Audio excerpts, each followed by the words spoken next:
ہاتھ میں زور ہے الحاد سے کھوگر ہے، امتی باعث رسوائی پیغمبر ہے۔ بہشت مسلمان ہمارے لیے شرم کی بات ہے کہ انڈیا کی بی جے پی پارٹی کے کچھ ترجمان نے ہمارے پیارے آقا محمد مصطفیٰ صلی اللہ علیہ وآلہ وسلم کی شان اقدس میں گستاخانہ زبان استعمال کی، اور تمام مسلمان خواب خرگوش میں، خواب راحت میں سو رہے ہیں، ابھی بیدار نہیں ہوئے۔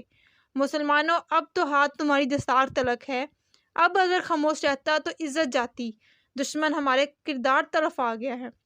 نوبت یہاں تک کیسی آئی؟ وہ کبھی کسی قدیم مسجد پر ہندوستان میں مندر بنانے کا دعویٰ کرتے ہیں، وہ حیدرآباد میں ٹیپو سلطان کی بنائی ہوئی مسجد ہو، یا پھر 400 سال پرانی گنیان بابی مسجد ہو۔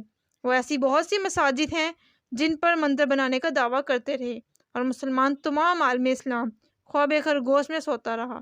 نوبت یہاں تک آئی کہ حضور صلی اللہ علیہ وآلہ وسلم کے شان اقدس میں وہ گستاخی کرنے لگے۔ تمام عالم اسلام کو چاہیے اس وقت کھڑے ہونے کی ضرورت ہے۔ یہ اغیار کی چلائی ہوئی چال تھی کہ انہوں نے تمہیں فرقوں میں تقسیم کر دیا۔ یاد رکھو مسلمان جب اس بات پر لڑ رہے ہیں کہ ہاتھ کہاں باندھ کر نماز پڑھنی ہے، تو یاد رکھو کفر اس بات پر سوچ بچار کر رہا ہے کہ تمہارے ہاتھ کیسے کاٹنے ہیں۔ ابلیس کی مجلس شورا میں جو قلندر لاہوری ڈاکٹر علامہ اقبال نے کلام لکھا تھا کہ یہ فاقہ کش موت سے ڈرتا نہیں ذرا، روح محمد اس کے بدن سے نکال دو۔ یہ جو روزے رکھ کر بھی لڑتے ہیں، تلواروں کے سائے میں بھی لڑتے ہیں، ان کے اندر سے عشق محمد نکال لو تو یہ پھر خالی مٹی کے بت رہ جائیں گے۔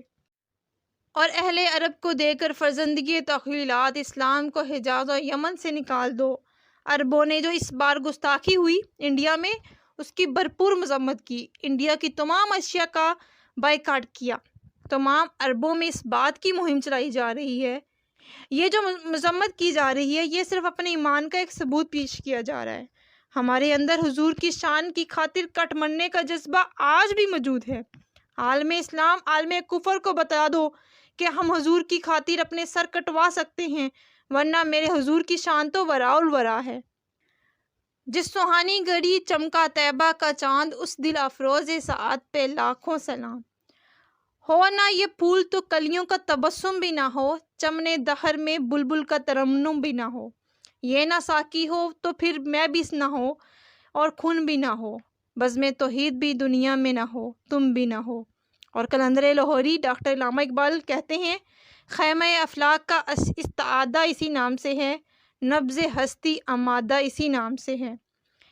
یاد رکھو پوری دنیا یہ سن لے، اس دنیا کی اگر نبض چل رہی ہے، یہ اگر نبض گرم ہے تو اسی نام کا صدقہ ہے۔